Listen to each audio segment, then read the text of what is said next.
Good morning. मैं doctor Ravindra Kumar Sharma, सहायक आचार्य, व्यवसाय प्रशासन, राजकीय स्नातकोत्तर महाविद्यालय बयाना, बीकॉम सेकेंड ईयर के समस्त छात्र एवं छात्राओं, आज मैं आपको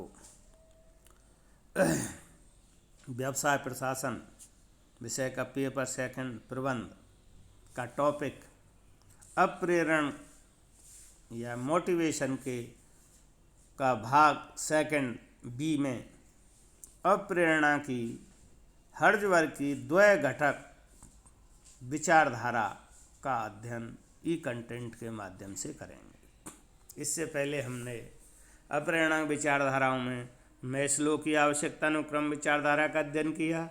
अब दूसरी विचारधारा का अध्ययन हम इस कंटेंट में अप्रेरणा की हर्जवर्ग की द्वय घटक आरोग्य विचारधारा का अध्ययन करेंगे।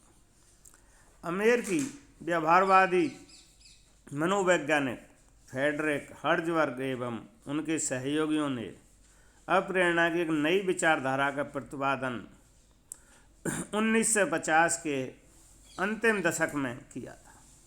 इस विचारधारा को द्वय घटक आरोग्य विचारधारा के नाम से जाना जाता है। इसे अप्रेरणा आरोग्य विचारधारा के नाम से भी जाना जाता है। यह विचारधारा एक कंपनी के 200 कर्मचारियों, इंजीनियर्स एवं अकाउंटेंट की कार्य प्रवृत्तियों के शोध से प्राप्त अनुभवों पर आधारित है। शोध के दौरान सभी 200 कर्मचारियों से 2 प्रश्न पूछे गए। पहला प्रश्न था, क्या आप विस्तार से ये बता सकते हैं कि आपने अपने कार्य के बारे में अत्यधिक अच्छा अनुभव कब किया? दूसरा प्रश्न था, क्या आप विस्तार से कह सकते हैं कि आपने अपने कार्य के बारे में अत्यधिक बुरा अनुभव कब किया? उन सब से ये भी जाना गया कि वे उन परिस्थितियों को विस्तार से बताएं जिनमें अत्यधिक अच्छा या बुरा अनुभव हुआ। हर्जवर्ग ने इन सभी कर्मचारियों के उत्तरों का विश्लेषण किया तो पाया कि जिन कारणों या घटकों से कर्मचारियों ने अच्छा अनुभव किया, वे कारण उन कारणों या घटकों से बिल्कुल भिन्न थे जिनके कारण उन्होंने बुरा अनुभव किया। हर्जवर्ग ने इन सभी घटकों को 2 भागों में बांटा है। पहला भाग है आरोग्य या अनुरक्षण या पोषक तत्व और दूसरा है अभिप्रेरक या संतोषदायी तत्व। आरोग्य या पोषक तत्व क्या हैं, ये देखते हैं। आरोग्य या पोषक घटक संस्था के कार्य वातावरण से संबंधित घटक है। हर्जवर्ग ने 8 आरोग्य घटकों की पहचान की है, जो इस प्रकार हैं: संस्था की नीतियाँ, संस्था का प्रशासन, कार्य दशाएँ, कार्य सुरक्षा, वेतन, अनुषंगी लाभ जिनको हम फ्रिंज बेनिफिट भी कहते हैं, पर्यवेक्षणी किस्म तथा अधिकारियों, सहकर्मियों एवं अधीनस्थों में पारस्परिक संबंध। ये वो घटक हैं जो किसी भी संस्था के कार्य वातावरण से संबंधित घटक हैं। हर्जवर्ग का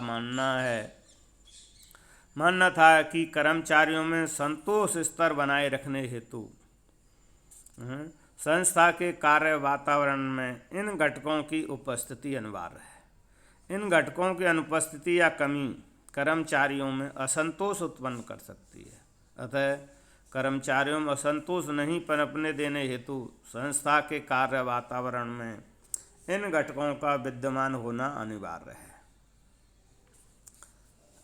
दूसरे घटक हैं अभिप्रेरक या संतोषदायी घटक। अभिप्रेरक या इनको हम कहते हैं मोटिवेटर्स और सेटिस्फायर्स। अभिप्रेरक या संतोषदायी घटक वे घटक हैं जो कर्मचारियों को संतोष प्रदान करते हैं। ऐसे घटक कर्मचारियों को अप्रेरित करते हैं। हर्जवर्ग ने ऐसे 6 घटकों की पहचान की है, जो हमने इन दोनों घटकों को आरोग्य, पोषक तत्व और अप्रेरक या संतोषदायी घटकों को एक तालिका के माध्यम से हमने ई कंटेंट में दर्शाया है। मान्यता इनमें है, हर्डबर्ग ने ऐसे अप्रेरक 6 घटकों की पहचान की है, जिनमें पहला है उपलब्धियाँ, मान्यता या सम्मान, उत्तरदायित्व, विकास, व्यक्तिगत उन्नति, कार्य की प्रकृति। यदि संस्था में ये घटक पर्याप्त मात्रा में उपलब्ध होते रहते हैं और उनमें वृद्धि होती रहती है तो कर्मचारियों की संतुष्टि में भी वृद्धि होती है, अतः कर्मचारी अप्रेरित होते हैं। हर्डबर्ग ने ये स्पष्ट कर दिया था कि कार्य संतुष्टि तथा कार्य असंतुष्टि परस्पर विरोधी स्थितियां नहीं हैं। अतः कार्य असंतुष्टि नहीं होने का तात्पर्य ये नहीं है कि कार्य संतुष्टि मिल रही है। संतोष अभिप्रेरक घटकों से मिलता है, जबकि असंतोष संस्था के कार्य वातावरण में आरोग्य या पोषक घटकों के अभाव में उत्पन्न होता है। इसलिए हर्डबर्ग ने यह सुझाव दिया था कि संस्था के कार्य वातावरण में पर्याप्त मात्रा में आरोग्य या पोषक घटक बनाए रखने चाहिए ताकि असंतोष उत्पन्न ही ना हो सके। इसलिए उन्होंने कहा कि कार्य वातावरण की स्थिति बिल्कुल अनुकूल होनी चाहिए और उसमें ये सब 8 जो कार्य वातावरण के घटक हैं ये उनमें मौजूद होने चाहिए या अनिवार्य रूप से मौजूद होने चाहिए।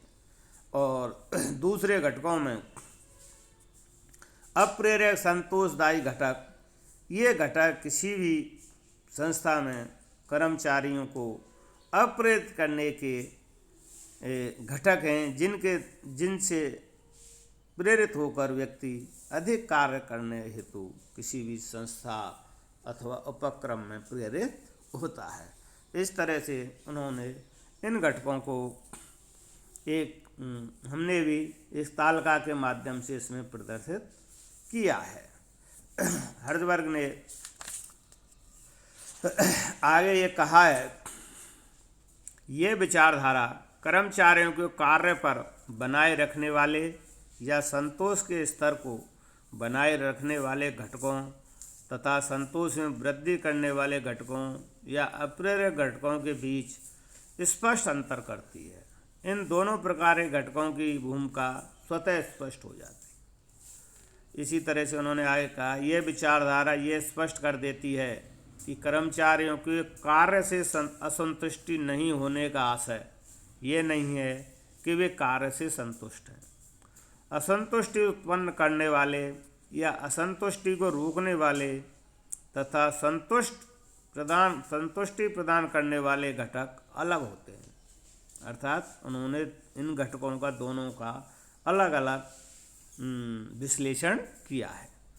ये विचारधारा ये भी स्पष्ट कर देती है कि कौन से घटक असंतुष्टि उत्पन्न कर सकते हैं तथा कौन से घटक संतुष्टि प्रदान कर सकते हैं, जो हमने तालिका के माध्यम से बताया है।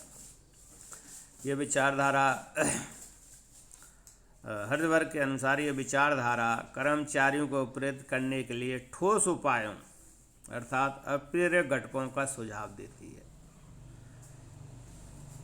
ये विचारधारा कार्य की प्रकृति एवं कार्य की संतुष्टि से अप्रेरणा के स्तर पर पड़ने वाले प्रभावों को भी स्पष्ट करती है। उनका मानना है कि कार्य संरचना में कार्य समृद्धि अर्थात जॉब एनरिचमेंट के महत्व को भी स्पष्ट करती है। यह प्रेरणा की विवेकपूर्ण विचारधारा है जो कारण एवं परिणाम का स्पष्टीकरण प्रस्तुत करती है। इस तरह से उन्होंने इस विचारधारा का विकास किया और यह विचारधारा भी वर्तमान ये परिप्रेक्ष्य में किसी भी संगठन में ये उपयुक्त मानी गई है।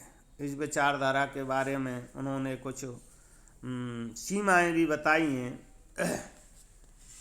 उन सीमाओं में है, लिमिट्स में है, ये विचारधारा कर्मचारियों की बहुत ही सीमित संख्या, जैसा कि हमने ये बताया कि 200 कर्मचारियों के मनोवृत्तियों और उनसे पूछे गए प्रश्नों के शोध के आधार पर आधारित है।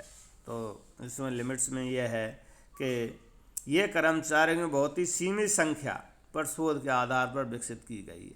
अतः इससे प्राप्त निष्कर्षों में से कुछ भी सामान्यकरण करना उचित नहीं है। दूसरा उन्होंने इसमें बताया है कि व्यवहार में आरोग्य घटकों तथा अभिप्रेरक घटकों का वर्गीकरण अत्यंत कठिन होता है। तीसरे उन्होंने बताया ये विचारधारा इस मान्यता पर आधारित है कि आरोग्य घटक अभिप्रेरित नहीं करते, केवल अभिप्रेरक घटक ही अभिप्रेरित करते हैं। किंतु आलोचकों का कहना है कि दोनों ही प्रकार के घटक अभिप्रेरित करते हैं। भाई आप इसमें ये जैसे हम सामान्य रूप में कहें कि जब कोई भी व्यक्ति कहीं भी जॉब करने से पहले सोचता है या लोगों से सुनता है कि वो कंपनी या वो व्यावसायिक संस्था की नीतियाँ अच्छी हैं, संस्था का प्रशासन अच्छा है, वर्किंग कंडीशंस अच्छी हैं जिनमें आधुनिक मशीनें, उपकरण एवं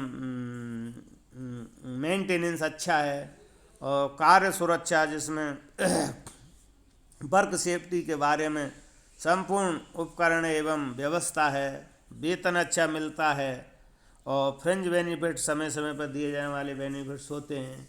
तो इन बातों से ये आरोग्य घटक पोषक घटक जो तत्व हैं जो हर्षवर्धन साहब ने इनका वर्गीकरण किया है, ये प्राय देखें तो ये भी कार्य संतुष्टि के एक आधार हैं जिनसे व्यक्ति प्रेरित होकर किसी भी कंपनी में कार्य करने के लिए प्रेरित होता है या कार्य करने के लिए उत्सुक होता है। और दूसरे इसमें उन्होंने ये कहा है कि अप्रेरक घटक जैसे जिनमें कि किस तरह से व्यक्ति अप्रेरित होता है, उन्होंने ये भी कहा है कि अप्रेरक घटकों पर समुचित ध्यान नहीं दिया गया है। कई विद्वान ये कहते हैं अप्रेरक मैस्लो ने यहाँ तक कि जैसे पदोन्नति एवं पारस्परिक संबंधों, अच्छे वेतन को अभिप्रेरक घटकों में सम्मिलित नहीं किया गया है।